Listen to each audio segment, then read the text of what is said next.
Mi smo more krvi prolili za bratstvo i jedinstvo naših naroda. Građani, agresija je završena. Mir je nadvladao. Hoće gospodin Karadžić više niko, neće više niko možda u Srpsku. Republika Hrvatska proglašuje. Nemojte da mislite da nećete odvesti Bosnu i Hercegovinu u pakao.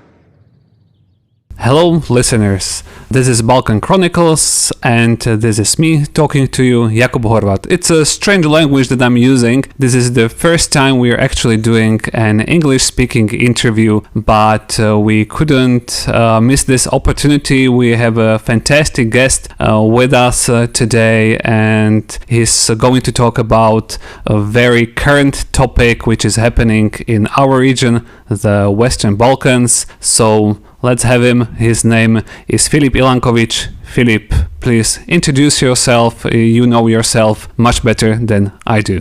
Hi, Jakob. Hello, everyone.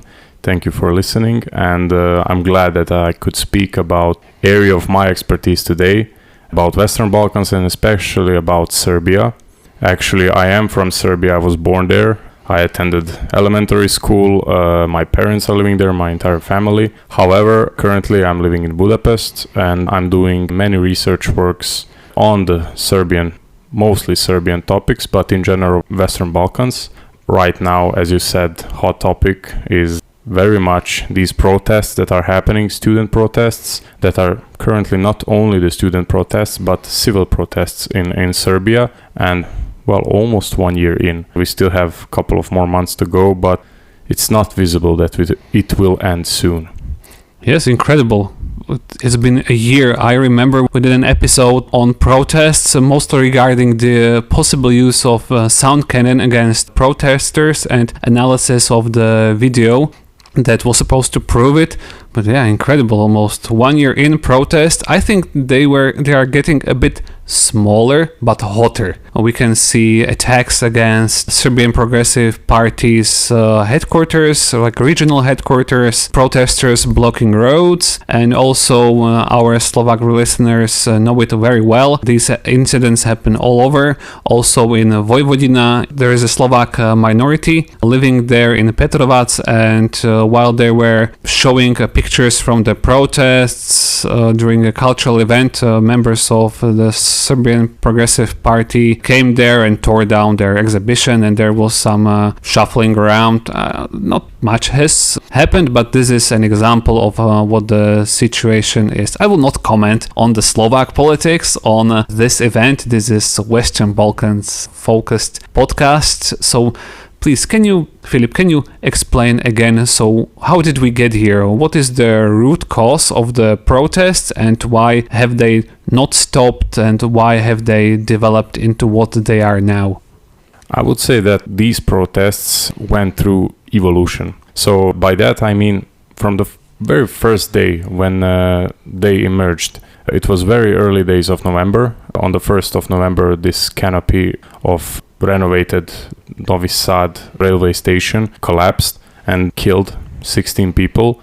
And from very first day, people thought that this was part of something bigger, part of someone's corruption. And this someone obviously is the government, because government often negotiating with the investors, attracting investors and praising itself on this matter. So people just thought, okay, this is the government's fault, nothing else. And from very first days, I think it was on November the 3rd, the first bigger protests that started. And actually, what is different about these protests and protests in previous years, because in researches I saw that almost every year you have protests in Serbia, and usually there are mass protests. So a lot of people, tens of thousands of people go on the streets. However, it's usually centralized, it's Belgrade focused, and it's not so organized, so it's spontaneous. These protests are different. So from the day one, students took action in their hands. So they were much proactive, and one of the first universities that was under blockade was in Novi Sad, and then in Belgrade, and then it spread to other towns and cities in Serbia. these universities, it's very different than other protests because these universities are the cornerstone of education, of higher education in Serbia, and it's very much important long-term speaking. So if the students block it, there can be no higher education, and one entire generation of young people feels the change. So something has changed, something is happening.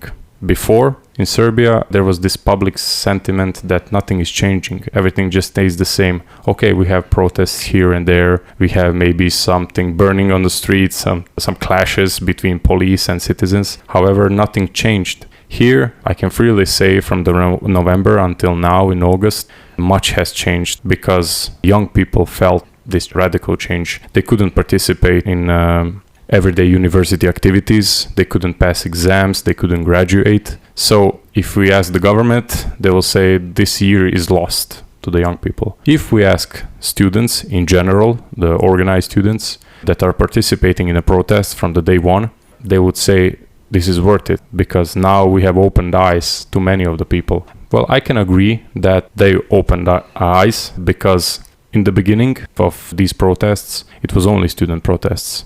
Now, in past couple of months, it has evolved into more civil protests. So not only the students, but various organizations, various different age groups started participating in these protests every day. And what kind of form do these protests take? Is it a blocking of institutions, blocking of roads, or blocking of government? What is the form? I know there were a couple of big meetings, like blocking of Belgrade, like people pouring to Belgrade and blocking everything, or protesting in front of universities, or I think the state television. Yes. Also the state television, but they were also blocking major crossroads, highways, universities, of course, government buildings, ministry buildings, National Assembly in front of the president's office. So actually it was all in one. Cannot say that it wasn't well organized. It was because the students were organizing these blockades in their universities because basically they were living there 24/7 and they had time to discuss it and to organize it. And they have a very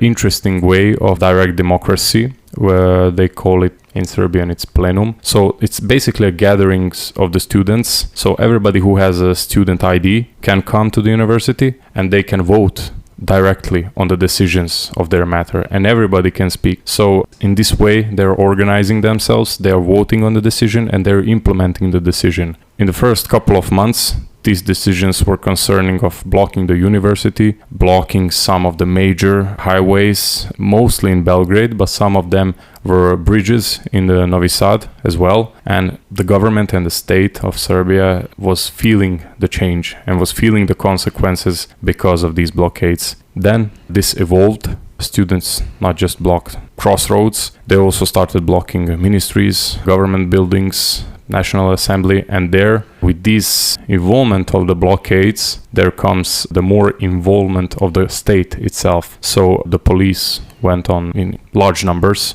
on the streets to defend the constitution and the state, as the government says, and the freedom of movement for all citizens. However, in the first couple of months until the March of 15, when these huge protests happened in Belgrade, basically until the March of 15th, students had big support in public opinion, according to the public opinion polls, and the protests were at their peak on March 15. That's why a couple of hundreds of thousands of people gathered in one place in Belgrade, because they believed in this student movement and in student leadership and in this form of direct democracy. Later, as you said, they got a bit smaller, these protests, but hotter. But I hope that we will get there in following conversation. I don't want to spoil everything in the beginning.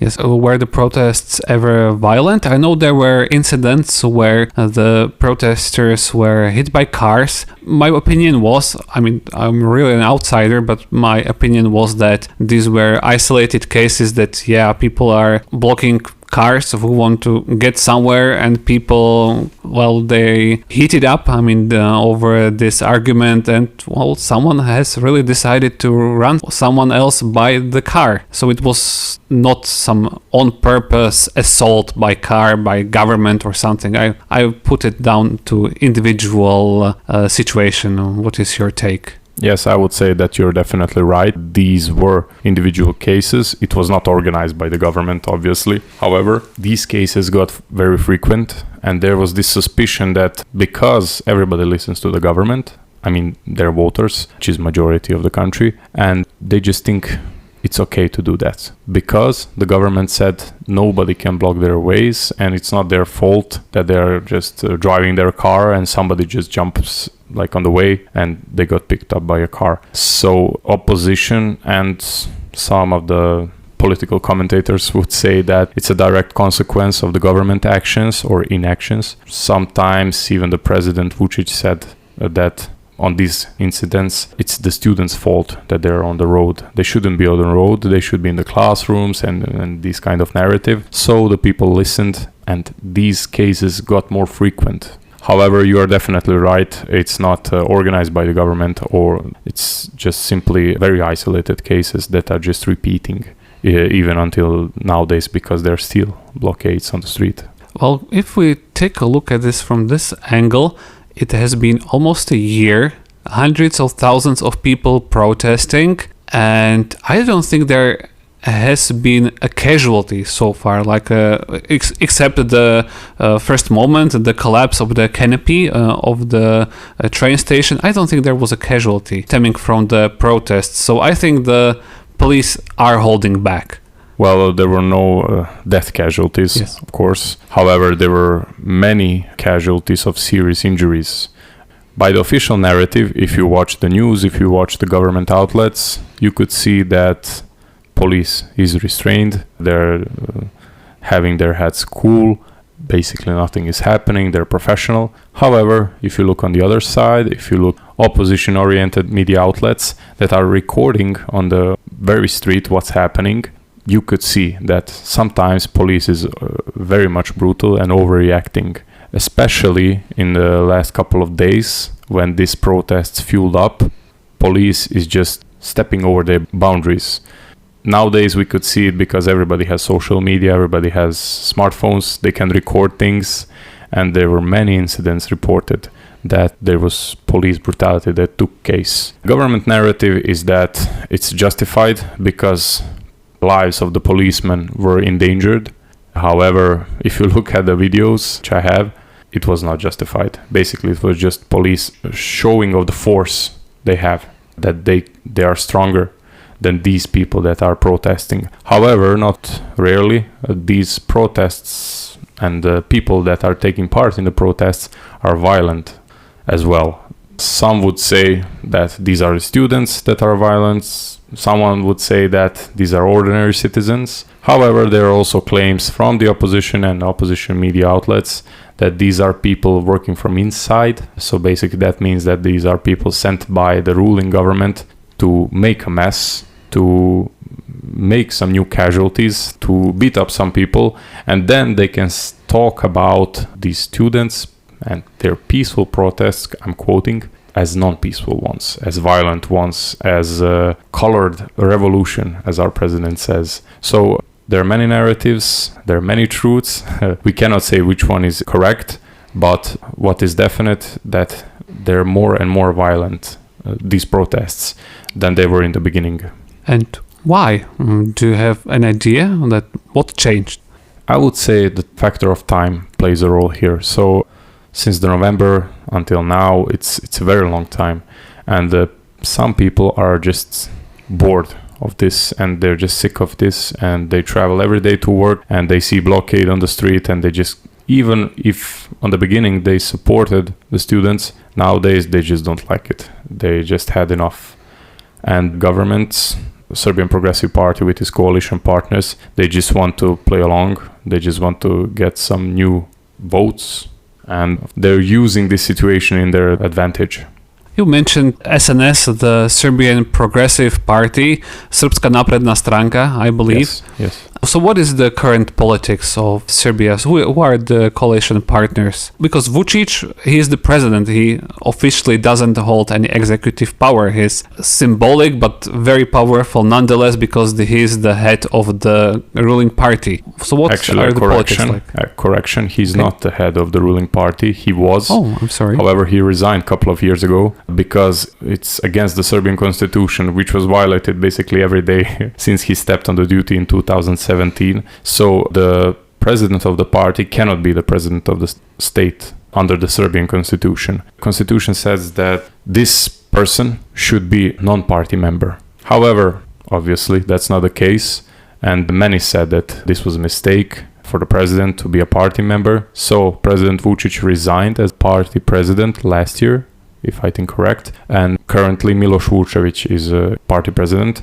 Aleksandar Vučić is just a party member. However, that's official. Unofficial, and what we can see from basically everyday occurrences is that President Vučić has both the executive, legislative and judiciary power in their back pocket basically. He has this cult of personality which he built over the years, that he as a figure is irreplaceable, that if anybody comes after him, Serbia will become a failed state. Well, people are buying this story. So if you observe all of the elections, there's always Aleksandar Vučić as the main figure behind the SNS party. So if you remove him, there were many speculations by political commentators and experts in Serbian media. If you just remove Aleksandar Vučić from the SNS party couldn't win any election. So it's very important that Vučić stays within the party, and also party members know that.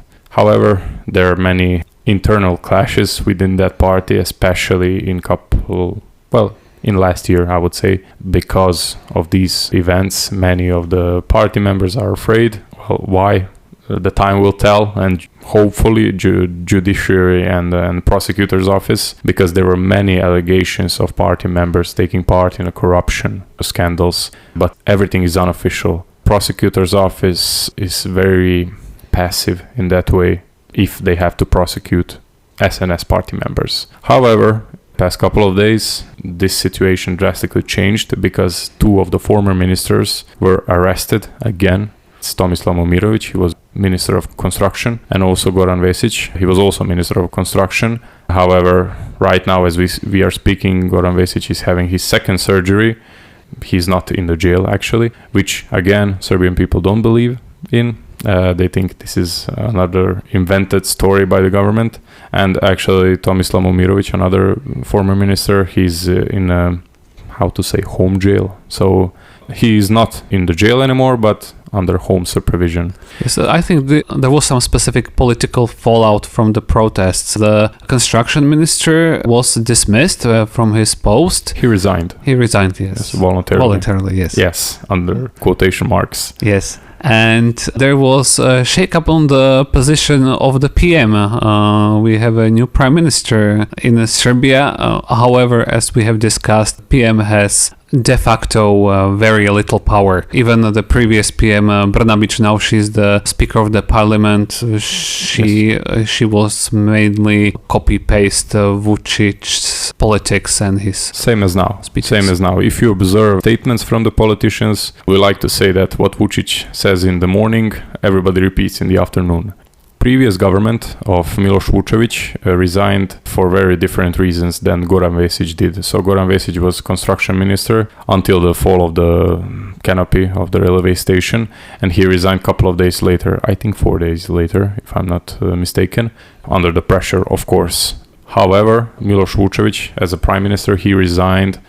He said that he will resign in February because of the attacks on some of the student groups in Novi Sad by the members of Serbian Progressive Party. So various statements from the Miloš Vučević led to this occurrence that members of his own party attacked some girls on the street that were students, and they were expressing different opinions, and they even got severe injuries. And that was the official reason why this government fell. I mean, the previous one.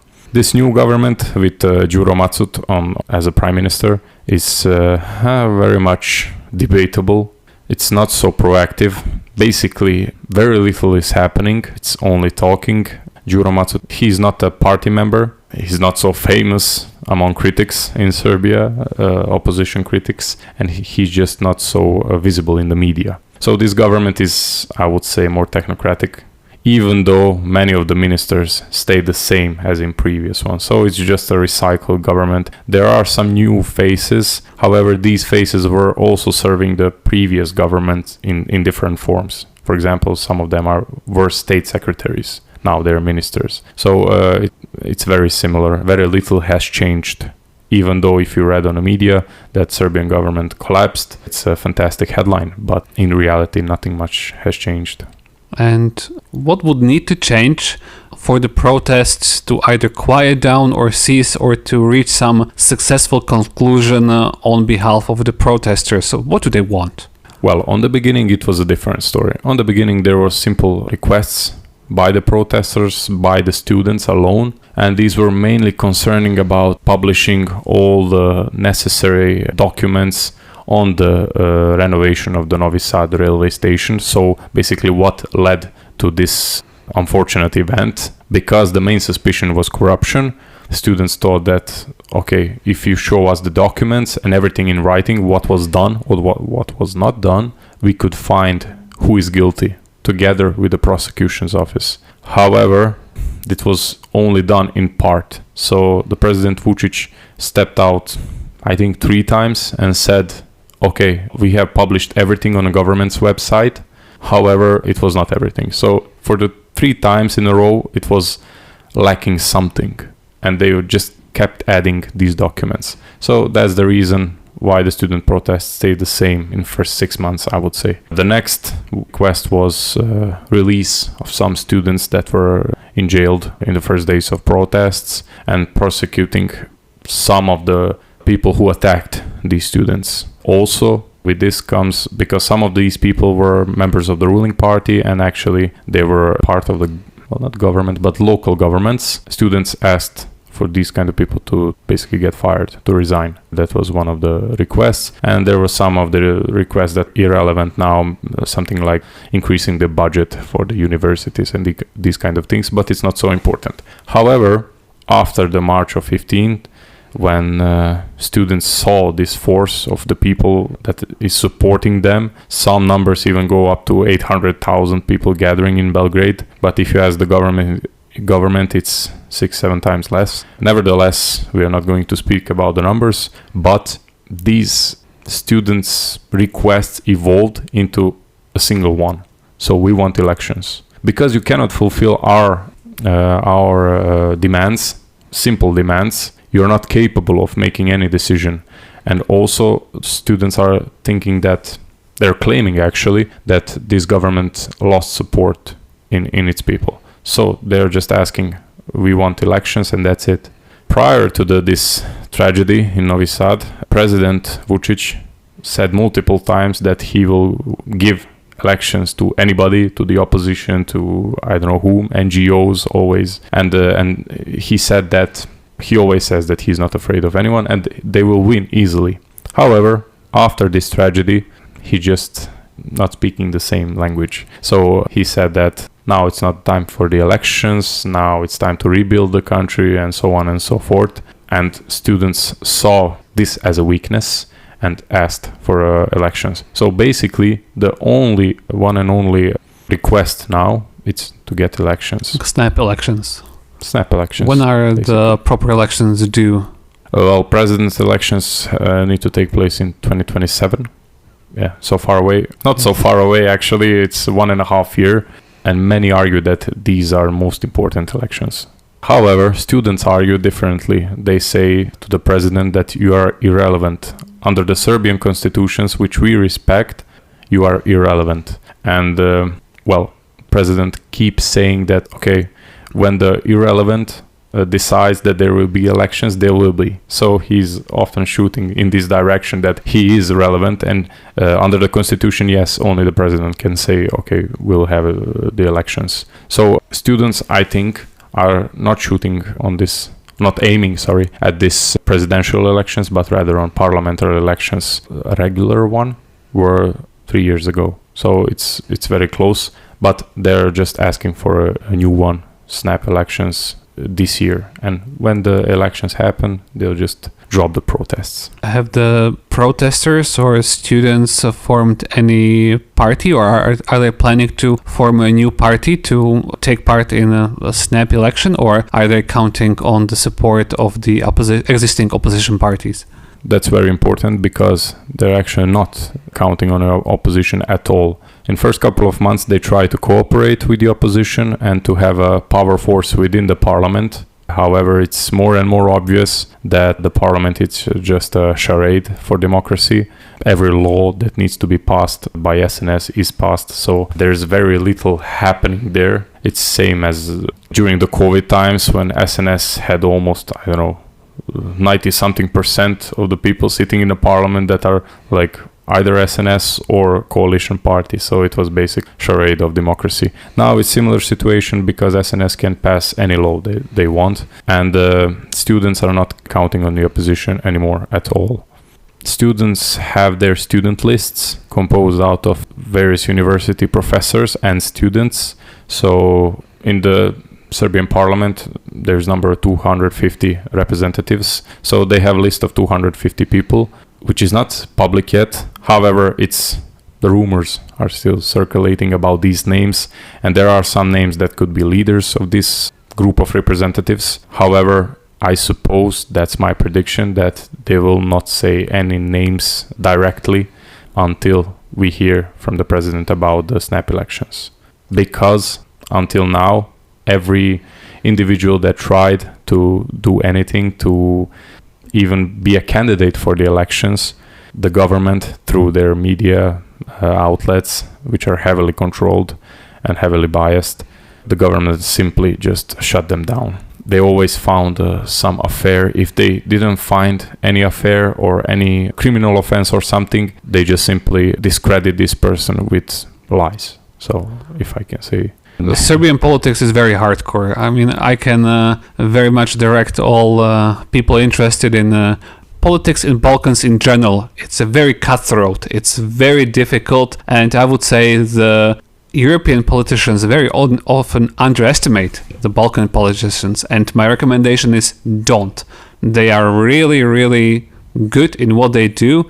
I mean, I wouldn't say they're good people, but they're good and very difficult politicians to deal with, and they can get things done their way and not play nice. Definitely, if you look at the current government structure and the power structure, not only the government, because it's only reflecting the executive power, but also legislative power, also the presidential figure, these are all veterans of the politics. So they're dealing with the politics in past 30 years. And even more, some of them. They have been holding various functions, various ministerial places, prime minister, I don't know. If you look at Vučić coalition partner Ivica Dačić, he's the leader of the SPS, Socialist Party of Serbia, which is, daughter party of former communist regime, and Slobodan Milošević, consequently. If you look at this guy, he's still one of the top players in the Serbian high politics. So he was interior minister twice. He was foreign minister. He was prime minister. So incredibly, Šešelj is still in politics. I mean, his Serbian Radical Party. I mean, it's not a major party, but it still plays its part even nowadays. I mean, 30 years in since the civil war. Yes, and he's quite extremist, and his party has extremist stances. So it's quite radical refreshing. Party. Yes, radical, very much radical. In name and in action. Yes. But actually this party is not so significant because they're not in the parliament. But they have their own supporting base, and they're always supporting the ones who are in the power. So in past 13 years, it's SNS, and they're definitely a smaller party that can do their dirty work in the media, especially. So usually spreading disinformation. And these kind of smaller extremist parties, there are many more within Serbian politics. So, for example, there is this, I don't know how to translate, but they're also like nationalists. For example, Miša Vacić. If you listen or read his statements, it's often nonsense. But still, they have their own voting base. And if you ask someone, they're still doing their job, doing the dirty job of the SNS. SNS cannot do these kind of things, cannot talk these kind of nonsenses, because they will lose their voting base. And that's exactly what differentiates extremism from the SNS. Yeah, so I mean, SNS has done, I don't know if the unthinkable, but I mean, they have turned political pluralism into non-pluralism while keeping many parties in the government somehow. It simply said a monopoly. Yes. So they have monopoly over Serbian politics, yes. And it was carefully built over the years. When I hear oppositioners in Serbia speaking that, oh, this evil regime lasts for past 13 years, well, that's not true. So SNS won the elections in 2012, yes, but it was on shaky legs. SNS couldn't, still Democratic Party at that time had more representatives. However, with the coalition partners, with Ivica Dačić that I mentioned, he cross-checked Democratic Party and he joined the SNS in the coalition.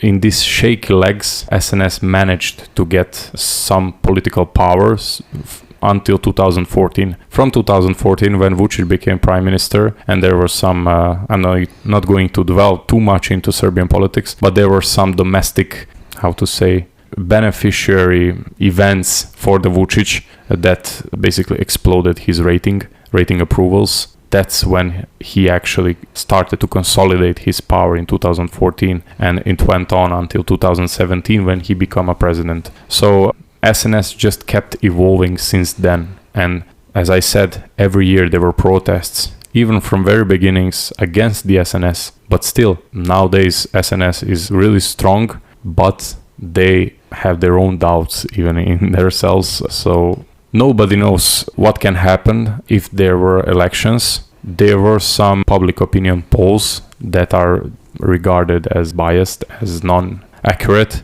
that still SNS is the largest party if we look at people's support. However, if you observe the other claims of the other side, it's very much different. Serbia these days is very polarized. So there are two sides. If you are supporting Vučić, well, you are his. If you are not, then you're on the other side. Same with the other side. So if you are supporting the students, you're good. If you're not supporting the students, but you're in between, okay, you're supporting Vučić. So they try to depict everything as straightforward. However, everything is very complicated. Yes, indeed. And I mean, we cover protests to 2025. I mean, but there were protests in 2024, and even before then, there were 2 rounds of anti-lithium mining protests. And I mean, Serbia has really gotten used to going into the street and expressing their opinion, don't they? Yes, I think Serbia is starting to look like a France, something like that. I mean, they have my heart, that respect. I mean, if people, it's one of the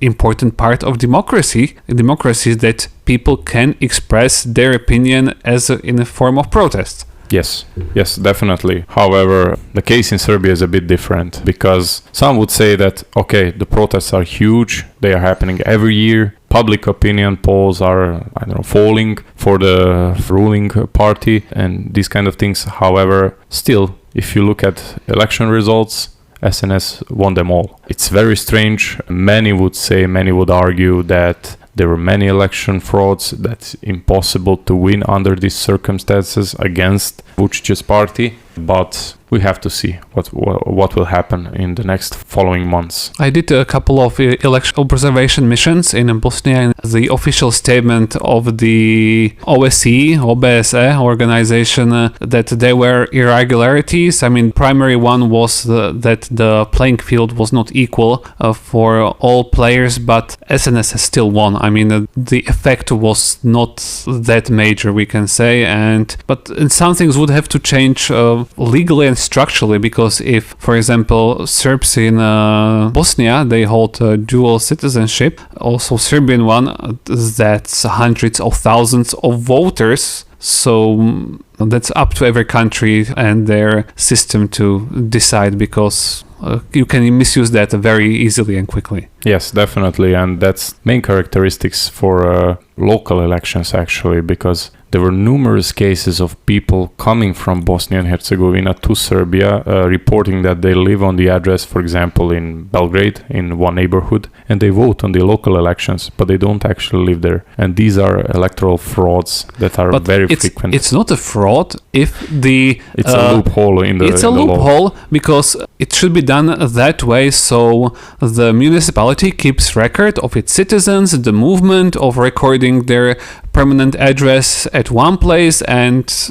it's up to the local bureaucracy and municipalities to keep track. You need to have a solid registry if you want to hold solid election. Definitely. You need to do that. Otherwise, there will be irregularities all the time. Yes, I mean, this is just one of the problems that Serbian elections are facing. And actually, the opposition, previous elections, they argued that they would boycott the elections if there are no, electoral satisfactory conditions. So if we don't have proper conditions to have elections, we shouldn't have elections.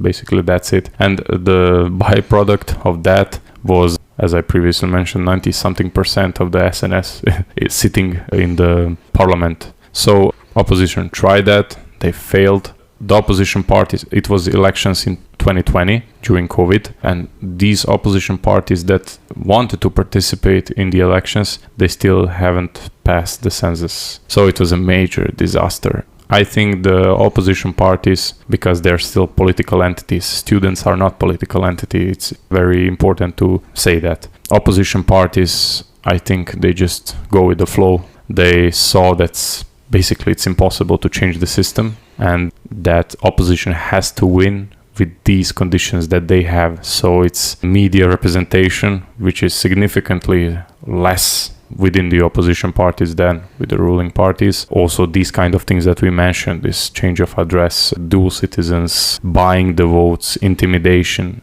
everything. So it's very difficult. What some of the experts say it's not good move by the students is that they're asking only for the elections. Some would argue that it's not enough. We need prerequisite for that. We need conditions, good conditions, at least decent conditions to have the elections, because even with the support, even if students hold bigger support than the current regime, they would still fail. They cannot win actually in the elections. One of the main examples for this is local elections in Belgrade. I think they took part last year. So opposition almost won these elections. However, many irregularities were noticed by the opposition controllers that were on the place, but not, interestingly enough, not by OECD or any other NGO that was following, or European Union that was closely monitoring the elections. Many irregularities were noticed, and basically we have the result of ruling party ruling the Belgrade once again. Similar situation happened in smaller elections in Kosjerić and in Zaječar this year. There was small margin of SNS winning the elections. However, many of the people, it's like small villages of 10,000 people.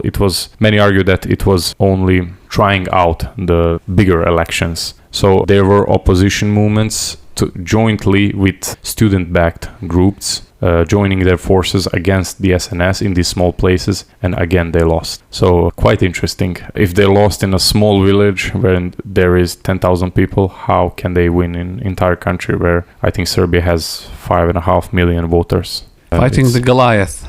Definitely David against the Goliath. Even President Vučić said everything that, I quote him, everything that lives in Kosjerić went out to vote and we still won.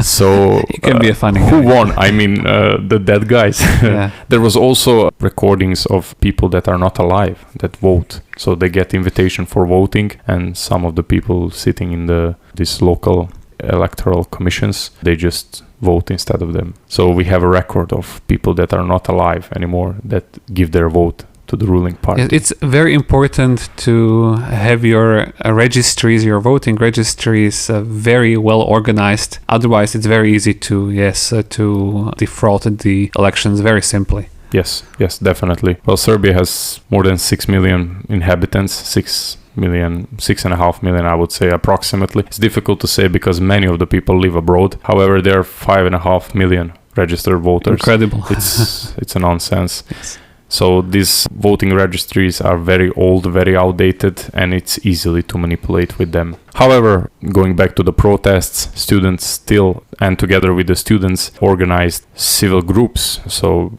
just ordinary citizens, they are demanding elections, and they have high hopes for it. And let's jump into something, I would say, more interesting than the hardcore politics. Well, I have read claims that the protesters are supported from the outside. The Croat secret services, they're backing them, they're helping them to set up these student cells which are supposed to burst and bring down the Serbian government. I have heard that it's organized from Germany and from the Great Britain, just as the anti-lithium protests were. What do you say to that? I mean, if we are going to talk about this seriously, it's a nonsense. Every protest until now, not only in the Vučić era, but before that, also during Slobodan Milošević era, it was always somebody from the outside, some imaginary enemy that is always trying to undermine the Serbian state and the strong Serbian state, even though if you observe, economic data, if you observe population numbers or any other basically statistics, Serbia is not so progressing if you compare it to the other states. Often we hear statements from our own president that we are best in the Europe according to the GDP growth and these kind of things. However, if you are educated at least a little bit in the economics, you know that it's basically nonsense. Still, the wages are very low in Serbia. Still, the political culture is very underdeveloped. Still, the culture of dialogue is underdeveloped, actually. And it's very difficult to approach these statements with a serious tone.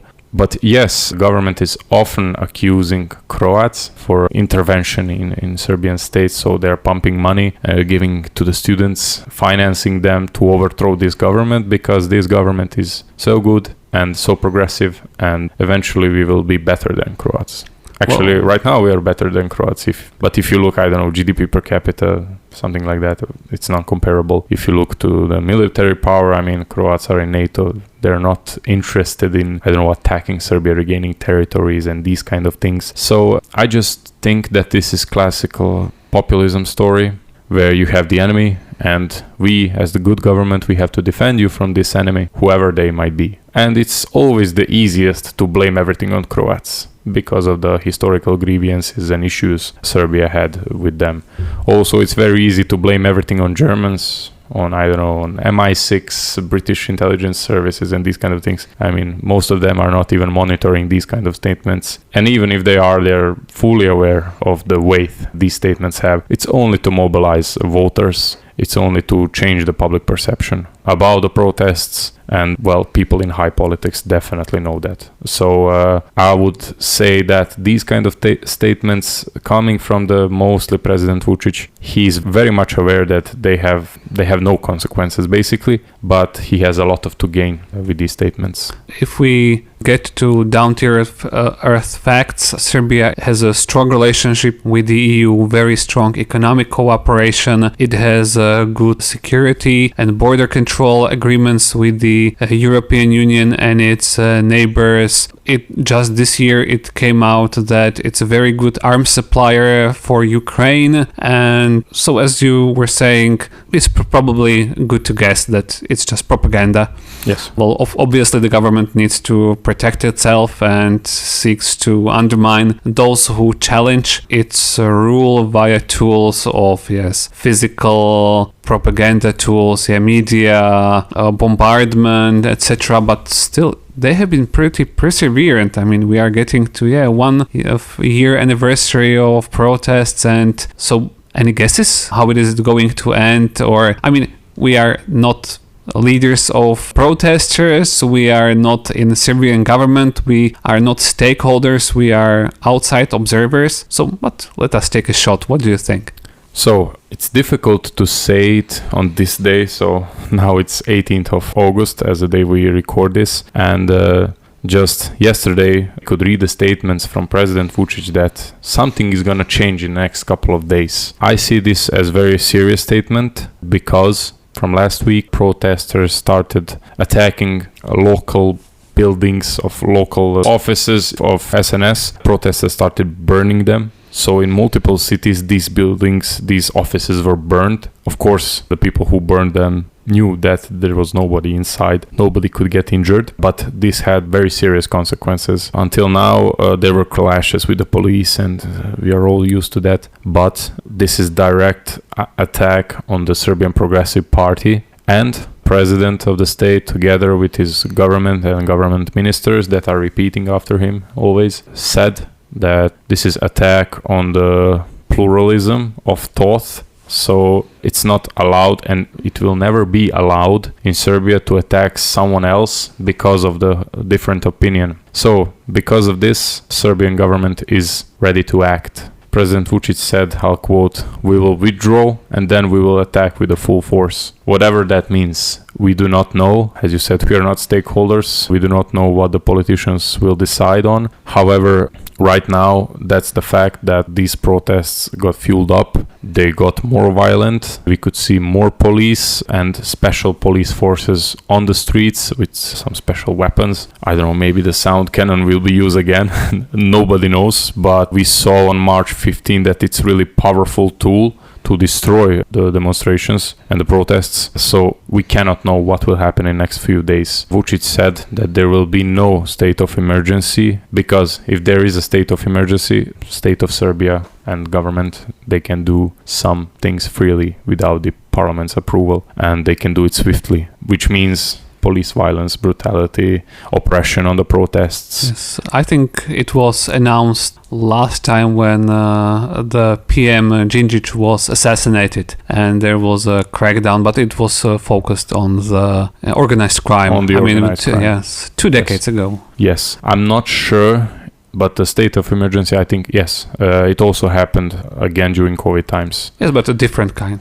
Different kind, yes, but still, there were also violent protests during COVID, during the very beginning of the COVID, and they were oppressed by the police. I mean, they were short-lasting, not as near as this one, serious, but it happened, and the government has this tool, they can use it, but Vučić publicly said that they will not use it. They have enough legal means to basically arrest everyone that is a threat to a constitutional order and everybody who would like to do a coup d'etat, I don't know. So they're planning to do something. There is a possibility if they choose violence, if government chooses violence, more violent approach, it can backlash. So it happened multiple times. Actually, during these protests, it happens almost always. So after the March 15, after this sound cannon attack, it just sparked more controversy and more mobilization of thought in the people against the government. True, these kind of numbers were never seen again. There was one more massive protest on Vidovdan on 28th of June in Belgrade, but it was a bit smaller. It was still very significant in numbers, but it was smaller than March of 15. So if I had to guess, something will happen, and it will only speed up the things in which direction this is going. So if it's going to be good for the government, it's going to speed up their benefits. If it's not, well, it's going to speed up the student benefits. That's my guess. I'm usually slow to criticize Serbia. I was a diplomat. My area expertise was India and Western Balkans, quite an interesting combination. And I know there's a very good discussion going on in the background, and Serbia it's part of the core of European society. And Serbia has always been there, and the modern Serbian state past Yugoslavia has been a great partner. And I always imagined it to be part of the EU or a very good partner with the EU, and I respect that Serbia has never in the new Serbia has not gone to war with its neighbors and has not yet used its full force against the protesters, even though it's turning violent. I think the students should get some leaders and think it through, that yes, the protests have led them somewhere, but there should not be a revolution. There should be a political solution to the problem, because it's their internal politics. It's politics of people talking to people, discussing common issues, not one part of society fighting against another part of society.